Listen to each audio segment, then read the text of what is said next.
My son-in-law's family pushed my daughter into the icy lake as a joke. She hit her head on a rock and nearly drowned. As I screamed for help in desperation from the shore, they just laughed.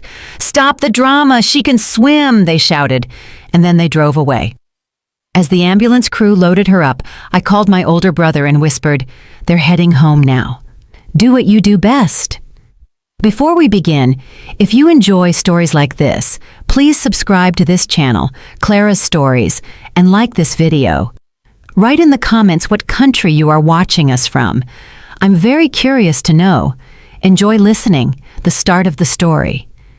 The air that day at the Van Doren's lake house on Lake Tahoe smelled of pine needles and fear. To everyone else, it probably just smelled of pine and the smoke from the grill that had long since cooled. But I always caught that second, bitter undertone. I sat on a wicker chair on the porch, a little separate from the big table, and watched my daughter, Mylena. She moved around, pouring aged scotch for her husband, Preston, and his father, Garrett, and laughing at their clumsy jokes. Her laughter sounded too bright, too strained, like that of a child terrified of punishment, trying desperately to prove she was good. My heart tightened with that laughter. Even after all these years, she was still trying to win their affection, the affection of people incapable of loving anyone but themselves. Their country estate matched their status, a huge, soulless house of dark wood, with massive picture windows that stared out at Lake Tahoe like cold, vacant eyes. The lawn was flawless. Not a single dandelion was allowed to grow. Everything was too perfect, too calculated, devoid of any warmth. Even the sun seemed different here. Its rays didn't warm, they just highlighted the glassy sheen of the water and the cold gleam of the expensive cars by the gate. I only came here for Lena. Every time she would talk me into it. "Mom, please come. They want to see the whole family. It's important to them." I knew in my heart it was important to her. She wanted to believe she had a real, strong family. But looking at Garrett's self-satisfied face and Preston's perpetually mocking eyes, all I saw was a beautiful facade hiding rot. Garrett and Preston had been drinking heavily. Their forced merriment gave way to uninhibited aggression. They talked loudly, gesticulated wildly, and every movement they made radiated a feeling of absolute impunity. They were the masters of this place, the masters of their lives, and Lena was just another beautiful object in their collection. "Why is our little city girl Lena all bundled up?" Garrett thundered, fixing Lena with a heavy stare. She was wearing a thick autumn jacket and jeans. The day was cool and a sharp wind blew off the lake. "Afraid of catching a cold, softie?" Lena smiled nervously. "It's just windy, Mr. Garrett." "Windy?" Preston scoffed, mimicking his father. "Back in my day, girls were swimming in October, and it did them good. They were tough. This is a greenhouse generation." I felt a cold dread settling inside me. I didn't like this conversation. It was like sharpening a knife, slow, methodical, full of anticipation.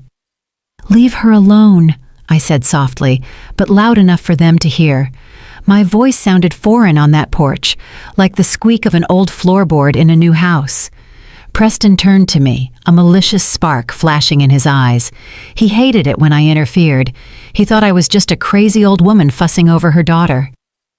"Eleanor Hayes, don't worry. We're just having some fun, right, honey?" He winked at my daughter. Lena nodded, forcing another smile. "Of course, Mom, everything's fine." But it wasn't fine. I saw Preston and his father exchange a look. It was their special look, predatory, conspiratorial. It was how wolves look at a sheep before they attack. "Well, let's test how tough you are," Garrett suddenly declared, rising from the table. His massive frame cast a long shadow. "Preston, help me. We'll escort our Lena down to the water for a little dip." "What are you doing?" I stood up too. My heart beat fast, like a trapped bird. "Garrett, stop it. This isn't funny." But they didn't hear me anymore. They grabbed Lena by the arms. She gasped in surprise, more from shock than fear. She still thought it was a game. "Preston, no, Daddy, let me go," she stammered, trying to pull away, but her laugh only morphed into a nervous giggle. She didn't want to spoil the mood or appear weak. They dragged her across the lawn toward the wooden pier. I hurried after them. "Stop right now, you're drunk. You don't know what you're doing." They ignored me. I was air to them, an annoying buzz. They hauled her to the very end of the pier, which jutted out over the dark, icy water. The lake looked black and bottomless. "Go on, city girl, show us what you've got," Preston snarled. "No, please don't," Lena screamed. At that moment, she finally understood. She understood it wasn't a joke. Her voice held genuine horror. I ran towards them, trying to pull Preston away, but he shoved me roughly aside.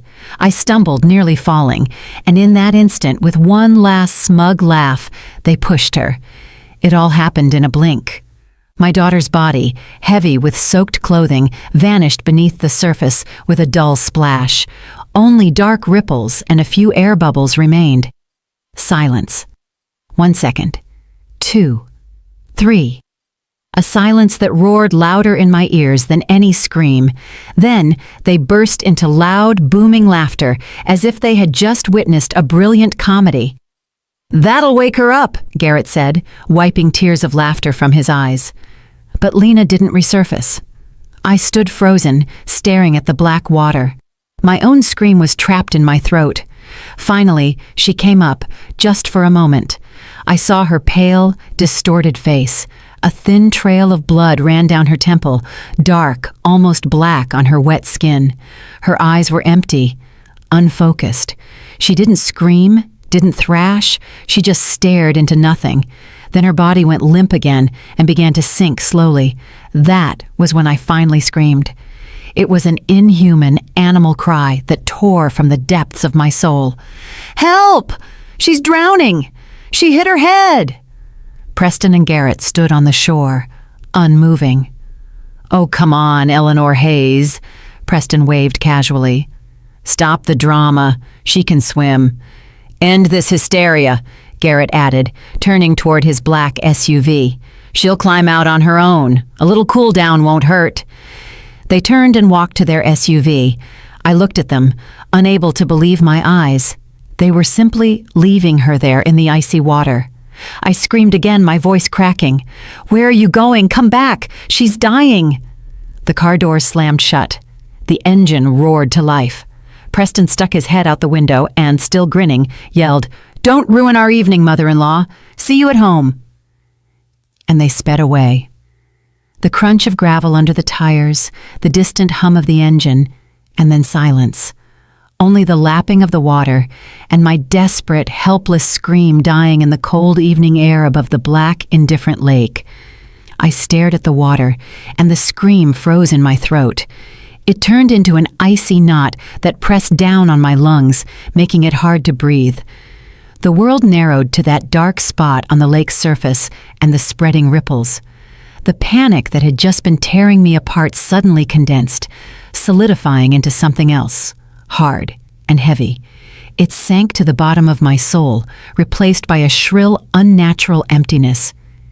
In that emptiness, I heard a distant sound, the put-put of a boat motor. I turned my head. Behind the reeds, about 100 yards from the shore, a small inflatable boat was moving slowly. A man in a faded camouflage jacket sat inside. A fisherman. I didn't scream again. I had no voice. I simply raised my hand and pointed to the spot where my daughter had disappeared underwater. The man in the boat didn't understand at first, but then he must have recognized my face. Something about my stillness, my frozen gesture, told him more than any scream could have. He turned the boat sharply. The motor howled, and the boat shot toward the pier, leaving a foamy trail behind it. He was there a minute later. "What happened?" he shouted. His face was weathered and serious. I couldn't answer. I just pointed at the water again. "There, man." I finally managed to nod. He asked no more questions. He cut the engine, grabbed a boat hook, and began peering into the dark depths. I stood there watching him work. Every movement was precise, deliberate. He knew this lake. He knew what to do. And I, who had lived so many years, who had endured so much, was in that moment as helpless as a newborn kitten. He hooked her jacket with the boat hook. I saw a flash of light fabric underwater. He leaned over the edge, risking falling in himself, and pulled her up with incredible effort. As he hauled her into the boat, I saw her face. Blue, lifeless. In that moment, the ice inside me broke, but it didn't melt. It shattered into 1,000 sharp shards. I pulled out my cell phone. My fingers wouldn't obey, but I forced them to dial 911, 911. Ambulance. I spoke calmly and clearly to the operator, giving the address of the vacation community and directions to the lake.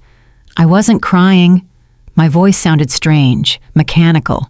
While the fisherman performed mouth-to-mouth resuscitation in his boat, and I gave instructions to the paramedics from the shore, images flashed through my mind. Lena at 5 years old, crying with a scraped knee in my arms. Her as a first grader with giant white ribbons, proudly carrying her first bouquet. Her at high school graduation, twirling in her simple but beautiful dress, her eyes shining with joy. And her on her wedding day, looking at Preston with such hope, such faith, that I desperately wanted to shout, "Don't do it, baby. They will destroy you." But I stayed silent. I stayed silent then, and I stayed silent all these years for her fragile, hard-won happiness. I smiled at these people, shook their hands, sat at their table, and swallowed their poisonous jokes like bitter medicine. I thought that was my sacrifice, a sacrifice for her family. What a fool I was. The ambulance arrived quickly. Medics ran out with a stretcher. They surrounded Lena, connecting her to monitors and covering her with a rescue blanket. I heard snippets of sentences. Pulse is weak, severe hypothermia, head trauma. They worked together, coordinated and fast, like a single mechanism. The fisherman stood nearby, kneading his cap in his hands. He wanted to say something, but I just looked at him and nodded, and he understood. He turned silently and walked back to his boat. I watched the flurry of medics, the flashing lights of the ambulance reflecting in the still water of the lake. And in that moment, I knew the old life was over. The life where I was just a mother-in-law, just a quiet, retired librarian whom no one took seriously. That woman died right there on the pier the moment her daughter went under, laughed at by her own husband. I pulled out my phone again. My fingers no longer trembled with shock. Now they trembled with something else. A cold, pure rage, like distilled water, fueled by a decision already made.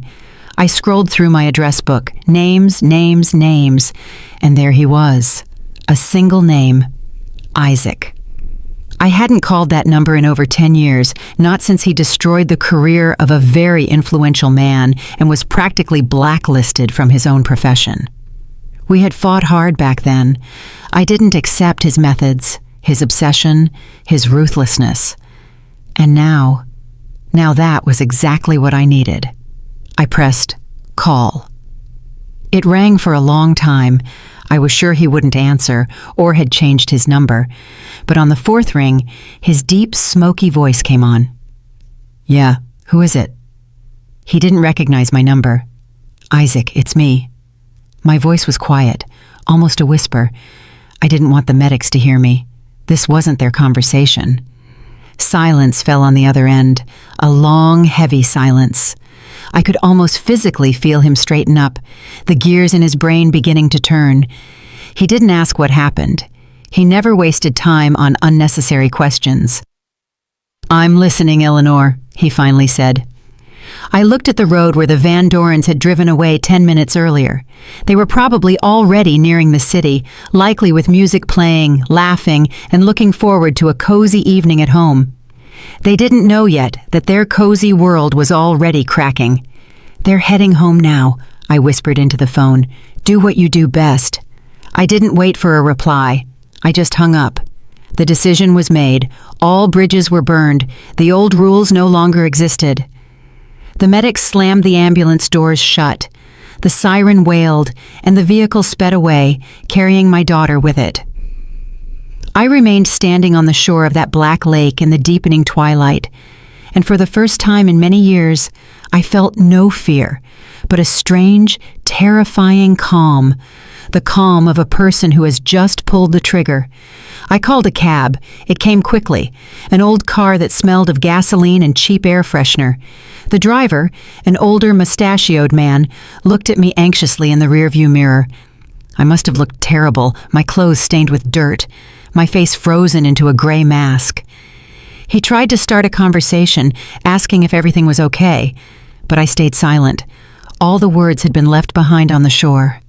The entire drive to the city hospital, I stared out the window at the passing lights, but I didn't see them. In my head, with cold, detached clarity, a different scene was playing out, a vision of what was happening at the Van Doren's house right at that moment. I could see it. I could almost see their black SUV driving through the automated gate of their massive, fortress-like home. Garrett stepped out first, heavy, authoritarian. Preston followed behind, still smirking, full of drunken arrogance. They entered their sterile, lifeless foyer, which smelled of expensive cologne and furniture polish. Their footsteps echoed in the silence. They weren't worried. Why should they worry? Lena was strong, healthy, could swim. She had just been dunked. She was scared. No big deal. And the mother-in-law? The mother-in-law was always hysterical. She would scream and moan, and then Lena would come, as always, and fix everything. She would say, "Mom, stop. They didn't mean anything by it. They're just kidding." She had always defended them, always. I imagined Preston pouring himself another scotch, tossing ice into the glass. The ice clinked against the glass, just as the last coin in a beggar's pocket might clink. Garrett turned on the massive plasma screen TV. Some financial news program, numbers, charts, serious faces. They immersed themselves in their world, where everything was measured by money and power. What had happened an hour ago by the lake was just a minor annoyance, a bothersome interlude that was already almost forgotten. They were, after all, above consequences. Then the phone rang. Not a cell phone, but the landline. They kept it for the sake of seriousness. Garrett answered sluggishly, and I heard his face change. Not from horror, no, but from annoyance. "Which hospital? ICU? What nonsense?" He listened, frowning, his lips pressed into a contemptuous line. "Yes, I'm the husband's father. Yes, got it." And he slammed the receiver down. "What the hell?" he said to Preston. "Your wife is at the hospital.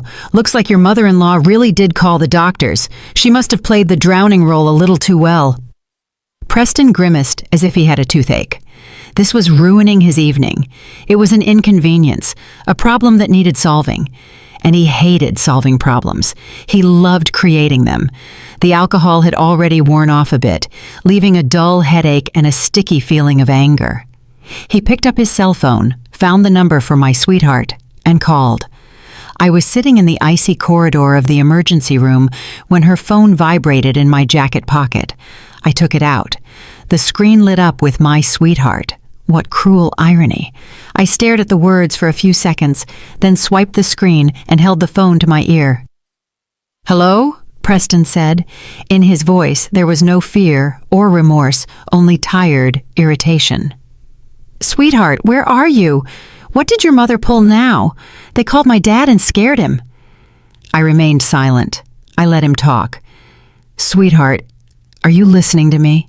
Stop sulking. Come home. Look, we got carried away. It happens." Then I answered. My voice was calm and quiet, like the surface of the lake after they had left. "She is alive." Silence fell on the other end. He hadn't expected to hear me.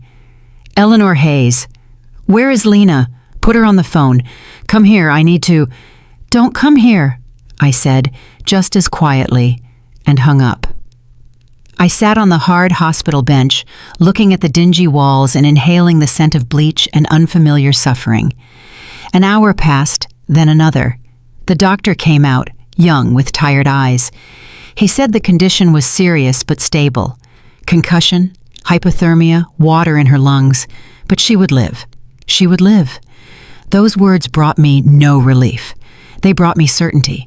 The certainty that I was doing everything right. They allowed me to see her for 5 minutes. She lay there, surrounded by cables, pale, tiny, in a huge hospital bed, connected to machines that breathed and lived for her. She had a bandage around her head, beneath which a dark red stain was visible. I looked at her and felt nothing but a cold, leaden heaviness. The love hadn't disappeared, it had merely receded, giving way to something older and more terrifying. An instinct, the instinct to protect one's young at any cost. When I returned to the corridor, a surprise awaited me. A young nurse called to me, "Ms. Hayes, you have a delivery." She pointed to a vase containing an arrangement. No, not an arrangement. A huge, monstrous composition of white lilies. Their heavy, sweet smell, the scent of a funeral, filled the entire corridor. A white envelope was tucked between the flowers. I knew who it was from. I walked over and took the envelope.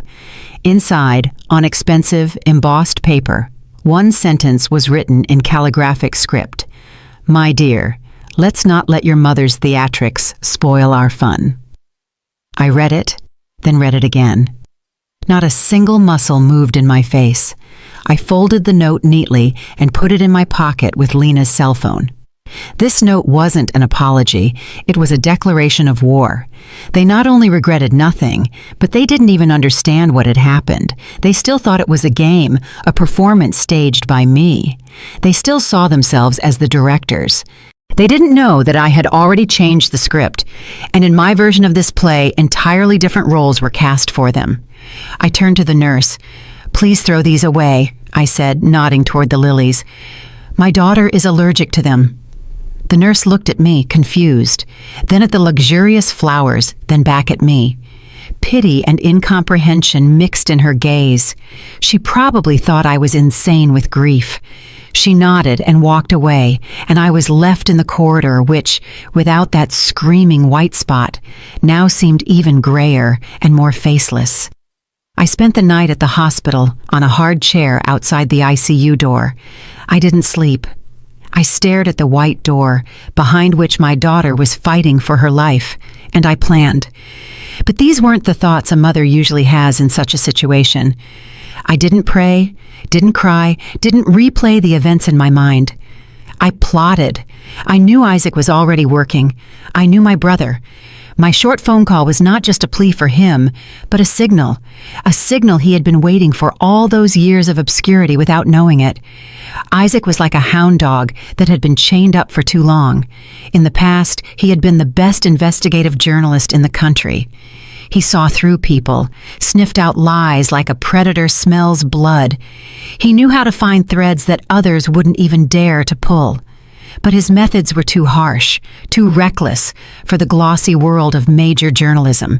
He didn't play by the rules. He cut open sores without caring who he splattered with the pus. And one day, he touched the wrong man. His career was destroyed. He was fired, lost his press credentials, became an outcast. He retreated underground, scraping by with small freelance jobs, writing under pseudonyms, but he hadn't lost his edge. I knew that, and I also knew where he would start. He wouldn't dig in the present. That was too trivial for him. Arguments, drunken outbursts, family squabbles. That wasn't his level. Isaac always looked for the root, the cause. He would dive into the past of Garrett Van Doren. The morning brought the smell of hospital coffee and good news. Lena was moved to a regular room. She was conscious again. The doctor said it was a miracle. I knew it wasn't a miracle. It was her will to live. My girl had always been a fighter. She had just been fighting on the wrong side for too long. I walked in. She lay there, her head turned to the window. She was very weak, barely speaking. "Mom," she whispered. I took her hand. It was cold. "I'm here, baby. I'm with you." She looked at me, and tears welled up in her eyes. "Did he call? Preston?" I didn't lie to her. "Yes, and he sent flowers." "What did he say?" A faint, dying hope was in her voice. I looked her straight in the eye. "He said I was being dramatic." She didn't answer, just turned back to the window, and a tear slowly ran down her cheek. Just one. In that single tear was more pain and disappointment than in any scream. In that moment, I knew she was starting to see too. The icy lake water had washed away the veil she had worn for years. The phone rang in the afternoon when I had gone out to the hospital park for some fresh air. The number was unknown. "Yes, this is Eleanor." Isaac's voice was hoarse and tired. He hadn't slept all night. I knew it by the way he spoke the words, as if rolling hot stones in his mouth. "I have something for you." He didn't beat around the bush. He got straight to the point. "I found some old archives. 22 years ago. Same lake, a different boat. Garrett Van Doren and his business partner at the time, a man named Malcolm Pierce. They went fishing. Only Van Doren returned. He claimed Pierce was drunk, fell overboard, and hit his head on the propeller. An accident." I listened, and the cold that had settled in me by the lake shore grew denser. "The case was closed after a week," Isaac continued. "Too fast for a story like that. I tracked down the detective who handled the case, Detective Ron Healy. He's retired now and keeps bees in a quiet rural town in the Sierra foothills. The old man fought me for a long time," Isaac said. "But I know how to be persuasive." I knew what he meant. His persuasion could break others too. Healy caved. He said he was heavily pressured from above. They brought him an envelope full of cash and a photo of his daughter, a college student, and he signed everything. He said that sin has tormented him his whole life. The picture that was coming together was gruesome, ugly, but terrifyingly logical. "But that's not all," Isaac said. "Pierce had a son. He was about 10 years old back then. They had no contact. The father had left the family. I found him. He works now as a simple auto mechanic in Oakland. He hates his father, but he kept some of his things. Among them letters. Letters Pierce wrote to his sister shortly before his death. In them, he wrote clearly that Van Doren had cheated him out of almost all his business shares. He intended to go to the district attorney. A week after that letter, he accidentally drowned." I closed my eyes. The vague, unexplained anxiety I had felt all those years near the Van Dorens, the worry that everyone, including my own daughter, attributed to my overly anxious nature, wasn't anxiety. It was intuition, a deep animal sense that had screamed at me that monsters were living next to my daughter. I wasn't surprised. I wasn't shocked. I only felt a strange, icy confirmation, as if I had walked through a dark room all my life, bumping into furniture, and now someone had flipped the light switch, and I saw that the room was full of traps. "What now?" I asked. My voice was perfectly calm. "Now we have leverage," Isaac replied. "They think this is a family dispute. They don't know we're playing a different game." He was right. This was no longer a reaction to their act. It was no longer the revenge of an injured mother. It was an act of restoring justice, the justice that had been sunk with Malcolm Pierce's body in that same lake 22 years ago. I was ready to go all the way. Now I not only had the right, I had the evidence. I hung up and sat on the bench in the hospital park for a long time. The autumn sun shone faintly through the bare branches of the trees, but it didn't warm me. I looked at my hands. They were no longer trembling. They were steady. They were the hands of a person who knew what to do next. The next 2 days passed in the fog of hospital routine. I brought Lena broth that I made on a small electric burner right in the room, helped her walk to the bathroom, and read Chekhov to her. We barely talked about what happened. Words weren't necessary. Something new, fragile, but genuine developed between us, a silent understanding. She no longer tried to justify them. She simply remained silent, and in her silence was more condemnation than in all my words. Preston stopped calling. He had apparently decided to starve us out.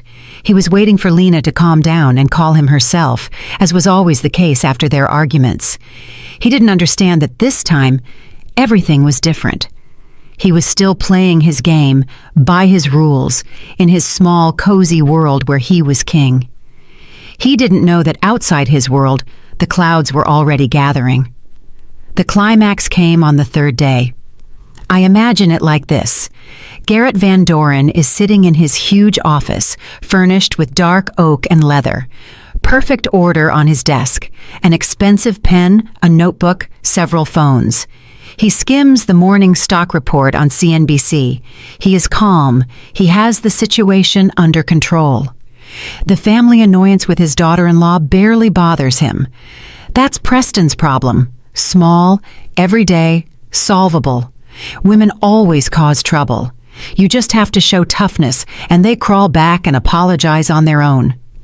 At that moment, one of his phones rings, the one without caller ID, the line for particularly sensitive conversations.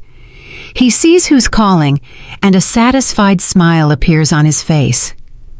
It's an old friend, an important man from the regional administration, Mayor Jim Dalton, a man he had helped solve problems for many years, a man who owed him a favor. "Jim Dalton, pleased to hear from you," he says in his velvety, confident voice. "To what do I owe the honor?" But on the other end, he hears no friendly greeting, only a dry, cold, almost hostile tone. "Garrett, I need to speak to you seriously and not over the phone." Garrett frowns. He doesn't like this tone. It disrupts the accustomed order of things. "Did something happen?" "Something happened." The voice on the phone grows harder. "A man was here today. He claimed to be a journalist, though he looked more like a district attorney, very persistent." Internally, something constricts in Garrett for the first time, a cold, unpleasant lump. "And what did he want?" he asks, trying to keep his voice indifferent. He wanted to talk about that 22-year-old case, the case of a certain Malcolm Pierce. He asked very unpleasant questions about the boat, about the money, about your argument with him the night before he died. He knew details that only 3 people could have known. You, me, and the deceased, Detective Healy. The office, which a minute ago seemed like a bastion of his power and stability, suddenly begins to narrow. The air grows thin. He remains silent. "Garrett," Jim Dalton continues, and there is no hint of old friendship in his voice, only steel. "I covered this story up once. I will not do it a second time. My reputation is more important to me. I advise you to solve this problem quickly and make sure my name doesn't show up in it again. Ever. Do you understand me?" And he hangs up. Garrett Van Doren sits in silence. The stock report on the monitor appears to be a senseless jumble of numbers. He looks at his hands, the same hands that pushed my daughter into the icy water, and for the first time in many years, he feels them begin to sweat. He doesn't immediately understand. His brain, accustomed to direct threats, tax audits, hostile takeovers, can't reconcile the facts. Some journalist, an old case, what was the connection? He calls Preston. Preston stumbles into the office, relaxed, with a slight residual scent of alcohol. He spent the morning at the gym and then at a bar. He's still waiting for a call from Lena. "What's wrong?" he asks sluggishly. Garrett looks at his son, stares long and searchingly, and in his empty, self-satisfied eyes, he suddenly sees not his heir, but the source of all his problems. "Your mother-in-law," he says slowly, deliberately. "Did she say something? Threaten us?" Preston grins. "The mother-in-law? What's she gonna do? She'll cry, complain to her Lena. That's it." "Did she call anyone after it happened?" Preston thinks it over. "I don't think so. She stood there on the shore like a statue. She was yelling something, but I didn't listen." And then it slowly dawns on Garrett, like poison entering the bloodstream. That quiet, insignificant old woman whom they had never taken seriously. Her calm, dead voice on the phone when she took Preston's call. Her refusal to talk. That wasn't despair. That was a plan. He leaps up, going to the window. His world, so solid, so unshakable, built on money, contacts, and other people's fear, begins to wobble. He understands that this wasn't about a family dispute, and not even about a drowned daughter-in-law. It was about what happened 22 years ago on the same lake. Someone had dug up the grave he had so carefully cemented over, and he knows who did it. Not her herself, of course. She just pressed the button. She pulled the cord. The call she made from the shore wasn't to the ambulance or the police. It was the call to the executioner. "She has a brother," he says dully, more to himself than to Preston. "Isaac Hayes, journalist. Ex-journalist, rather. I'd completely forgotten about him." Preston looks at his father, confused. He doesn't grasp the scale of the catastrophe. He's still thinking about his wife, the inconvenience, the ruined evening. But Garrett has already understood everything. He has understood that the grenade he himself placed in that quiet woman's hands was already unpinned. And all these years, she had just been holding the safety lever. That day on the lake, she let go. He snatches the phone. He begins calling everyone whose numbers were saved in the separate, encrypted memory of the phone. People who had been fed by his hand for years, who owed him their position, their wealth. He called, and his voice, normally authoritative and calm, cracked, hoarse. He demanded, threatened, pleaded. He tried to start the usual mechanism, the mechanism of suppression, the mechanism of erasing inconvenient truths. But the mechanism failed. On the other end, he heard confusion, cold politeness, and more often a short dial tone. His world no longer obeyed him. The people who had laughed ingratiatingly at his jokes yesterday now pretended not to recognize his voice.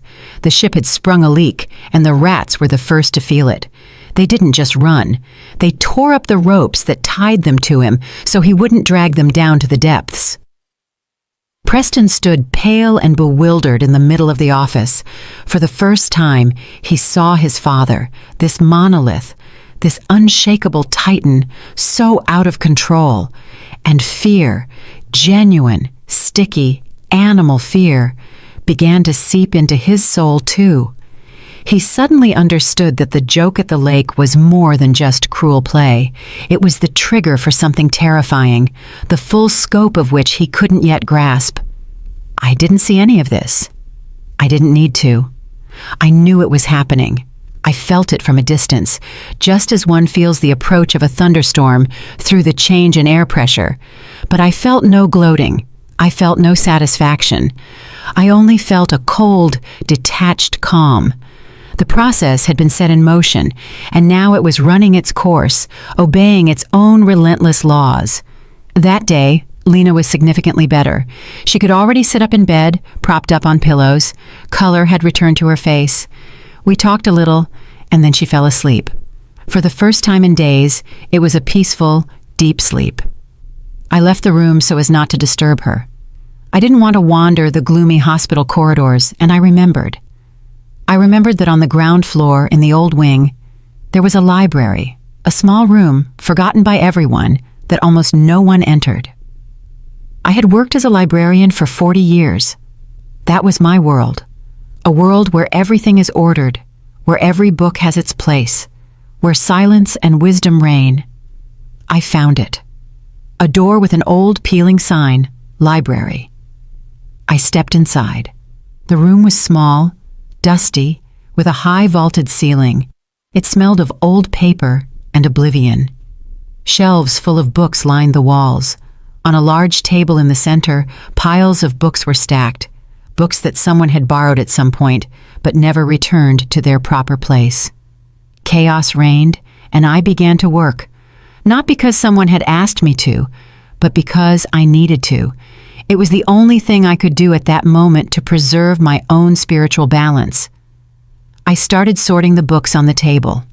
I picked up each one, wiped the dust from the cover, looked at the call number on the spine, and found its place on the shelf. Here, a tattered volume of Toni Morrison. I put her between Zora Neale Hurston and Alice Walker. Classics with classics. Here, an old medical guide. It belongs on the top shelf in the technical literature section. Here, a thriller by James Patterson. It goes to the foreign prose shelf. My movements were slow, methodical, almost ritualistic. I thought neither of the Van Dorens nor Isaac, not even of Lena. I thought only of the books, of the fact that everything in this world should have its place, that an order, once disturbed, must be restored. I worked, and the chaos in the small hospital library gradually receded. The table became cleaner, the shelves filled up in strict alphabetical and thematic order. I was restoring harmony in this tiny enclosed space, and this simple physical activity gave me peace. It was creation, a counterweight to the destruction I had set in motion. Eventually my phone rang. It was Isaac. I wedged the phone between my ear and shoulder and continued shelving books. "He's running around like an animal in a cage," Isaac said without preamble. His voice was calm, but I heard the notes of predatory joy in it. "He's calling everyone, trying to exert pressure, to buy people off, to intimidate, but it's too late. The information has leaked. His old friends are shunning him like a leper. He's become toxic." "Good," I said, placing a thick volume of Baldwin in its spot. "He knows it's me, and he knows you're behind me. He's going to try to act, probably with force.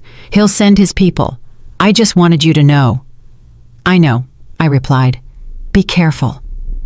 "Don't worry about me, little sister," he laughed. "I haven't lived where I'm registered for a long time. I'm safe. But you'll need a good lawyer soon, although I'm afraid even that won't help." We said goodbye. I put the phone in my pocket and picked up the next book. It was a children's book of fairy tales with bright pictures. I ran my hand over the glossy cover. I wasn't afraid for Isaac. He was in his element. I felt no hatred toward the Van Dorens. To me, they were no longer people, but objects, pieces on a chessboard that I myself had maneuvered into a state of zugzwang. I didn't need to see their panic. I didn't need to hear their anxious voices. Their agony didn't interest me. In that moment, in this quiet, dusty library, I was absolutely calm. I was simply restoring order in the library, in my life, and in my daughter's world. I knew that soon the last book would find its place on the shelf, and then silence would fall. Real, full, final silence. When the last book from the table found its place on the shelf, I felt a deep weariness, not physical but spiritual, as if I had finished a very long and difficult task. I looked around the quiet, tidied room. Harmony now reigned here. I left the library, pulling the door tightly shut behind me, and returned to the world of hospital smells and muffled sounds. Meanwhile, on the other side of the city, Garrett Van Doren's agony reached its peak. He had exhausted all his resources. His calls were no longer connected. His threats only elicited irritation. He understood that his empire, which had seemed eternal and unshakable to him, was only a house of cards, and someone had pulled the most important card from the foundation. Desperation is a poor advisor. It makes smart people do stupid, predictable things. And Garrett, having lost the ability to act subtly, decided to proceed coarsely. He resorted to the last argument he had left: violence. He called the head of his security detail, a sullen man with a heavy jaw and vacant eyes, a former Special Forces soldier who carried out the dirtiest jobs for him. "I need the address of this journalist, Hayes, and I need him to be spoken to very seriously, so seriously that he forgets not only my name, but his own." The man with the heavy jaw nodded silently. For him, it was routine work. Finding the address in this city was not difficult, especially with access to certain databases. An hour later, two inconspicuous dark cars with no license plates pulled into the courtyard of an old housing project on the outskirts of the city. Four sturdy men in identical black jackets got out. They entered the stairwell, which smelled of cats and dampness, unhurriedly but purposefully, and climbed to the 7th floor. They went to apartment number 47, a shabby faux leather door, an old, almost antique doorbell. One of them pressed the button. In response, silence. He pressed it again. Still silence. "Enter," the oldest one briefly commanded. They didn't bother with the lock. One of them, the largest, stepped back a few paces, took a running start, and tore the door frame and all off its hinges with a deafening crash. They stormed inside, but the apartment was empty. It wasn't just empty, it was dead. A thin layer of dust on the old, mismatched furniture, a stack of yellowed newspapers on the kitchen table, a dried-up plant in a pot on the windowsill. It was obvious that no one had lived here for a long time. They had walked into a trap, a simple one, but humiliating precisely because of its simplicity. While they stared at each other in the gloom of the deserted apartment, my brother, Isaac, only a few miles away in a faceless rented hotel room, looked at his laptop screen. A simple blog platform was open on the screen. The text was already entered. The headline glowed in bold, aggressive letters. Drowned twice in the same lake. The 22-year history of impunity. Below the headline was a dry but devastating text. Facts, data, names, copies of Pierce's letters, quotes from a secret interview with the former Detective Healy, recorded on a voice recorder. The testimony of the fisherman who rescued Lena, the photo of the bouquet of lilies with the accompanying note, and finally, the report of what had happened at the lake 3 days ago. Everything was laid out with cold, procedural precision, without emotion, without accusation, just facts. But their totality was more terrifying than any verdict. Isaac looked at the clock. He had been waiting for this moment. He knew they would come for him. He himself had given them this hint through one of his informants. He knew that brute force would be their last desperate move, and he used it. Exactly at the moment Garrett's men broke down the door to his old apartment, thereby demonstrating their methods to the entire neighborhood. Isaac moved the cursor to the Publish button. Below the article, an address list was already prepared.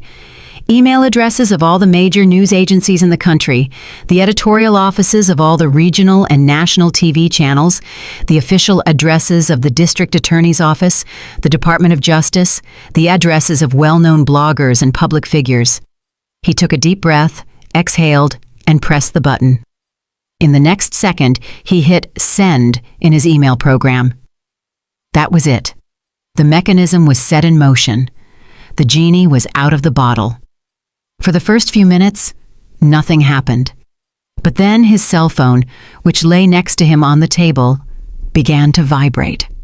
First one call, then a second. Then it vibrated non-stop. Journalists, smelling blood, pounced on the prey. The story that Garrett Van Doren had so carefully tried to bury didn't just come to light. It exploded.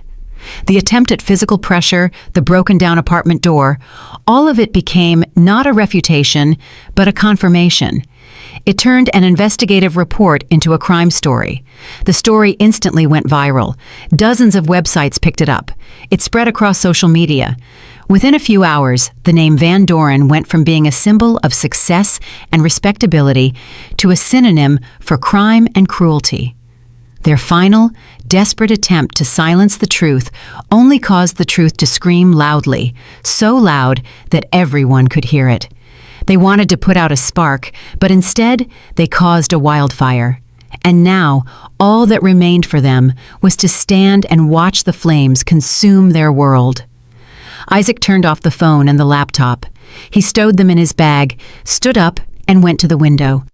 Outside, a strange, indifferent city bustled. His work was done. Now other forces would take action, larger and slower, the state apparatus, public opinion. He had done what he did best. He had simply told the story, the true story. And the truth, as we know, is sometimes more terrifying than any fiction. A month passed. I stood in the middle of the living room, which was until recently unfamiliar, and now simply empty.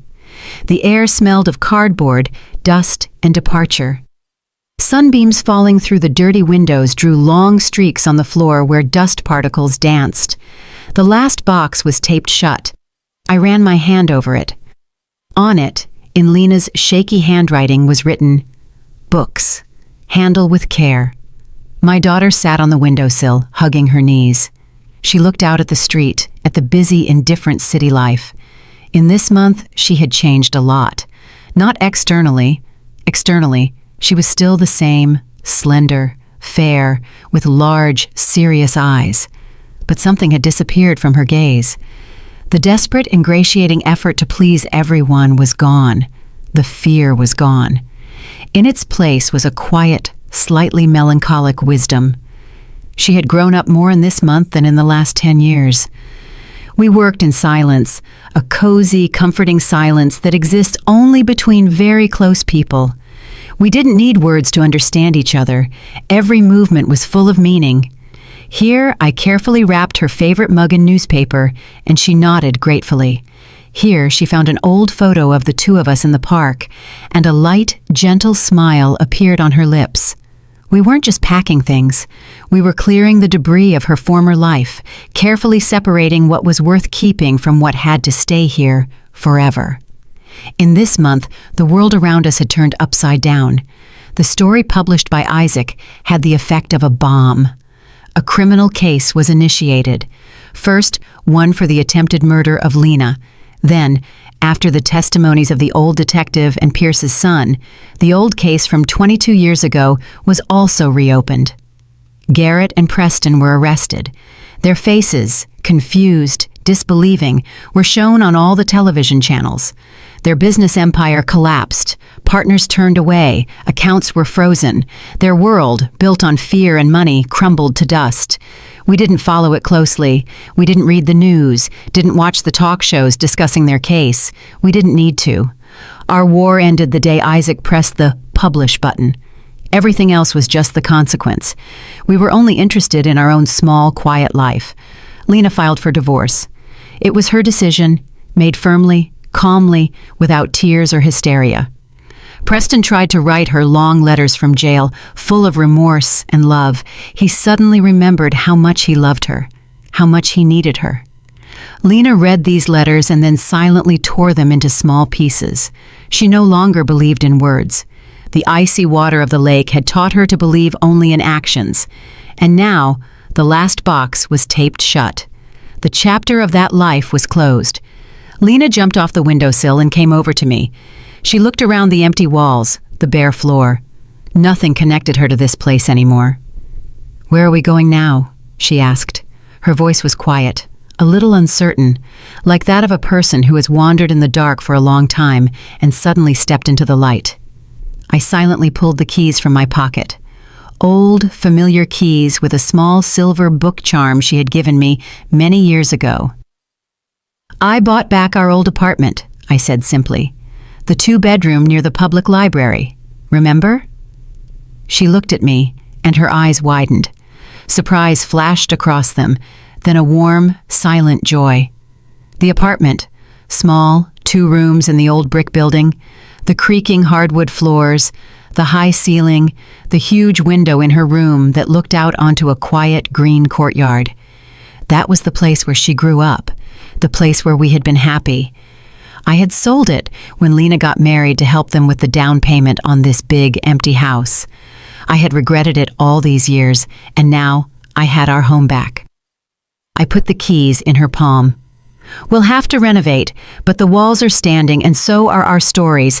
I think we have an unfinished story there. It's time to write the ending."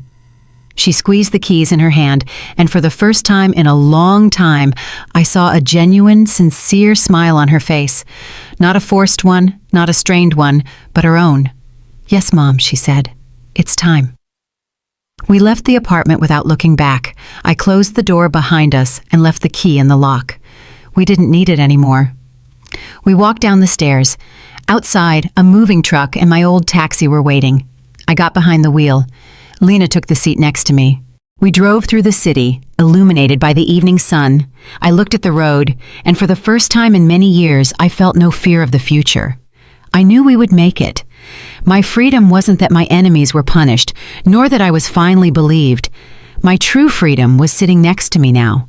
She was looking out the window at the passing houses, and the evening sky was reflected in her eyes. Freedom is the safety of my child and the quiet, simple possibility of starting over. In the small apartment near the library, where unfinished stories and unread books are waiting for their moment. And we had time ahead of us, a whole life to read them all. This concludes the story of Eleanor, a story about quiet strength, a mother's love, and justice that sometimes comes not through loud court proceedings, but through a single phone call. This narrative prompts reflection. Where is the line between revenge and restoring order, between forgiveness and impunity? Eleanor didn't scream or plead with the consciences of those who had none. She chose a different path, a cold, calculated one, and as it turned out, the only correct one. What do you think? Did she act correctly? Could she have acted differently, trusting a system that had already failed once? Or is her action the only possible response to absolute evil hiding behind a mask of respectability? This choice is not just a plot twist. It is a profound moral question to which everyone will likely have their own answer. I would be very interested to know exactly what you think about it. Perhaps you have more questions about the fate of one of the characters, or certain moments in the story particularly piqued your curiosity. What do you think awaits Garrett and Preston in the future? Can Lena build a new life, free from the shadows of the past? Or perhaps you'd like to share your thoughts on what Eleanor herself felt during the key moments of this drama. Write everything in the comments below. Let's discuss this story together. If this story has touched you, please support our channel. Like this video, subscribe if you haven't already, and of course, share your opinion. Your feedback and participation are the best reward for us, and what allows us to continue creating new, equally captivating stories for you. Since creating such stories, including research and preparation, takes a lot of time and effort, donations help us ensure the continuity and quality of our narratives. Your support, no matter the amount, directly contributes to Clara's stories continuing. Thank you for your generosity and for being part of our community. Did you like my story, and which city are you listening from? Let's meet in the comments. If you like the story, you can support me by sending a super thanks so I can keep bringing more stories like this. Thank you so much for your sweet support. I'm looking forward to your comments on the story. On the screen, you can see 2 new life stories that I highly recommend. There's so much more on my channel. Don't forget to subscribe. See you in the next life story with love and respect.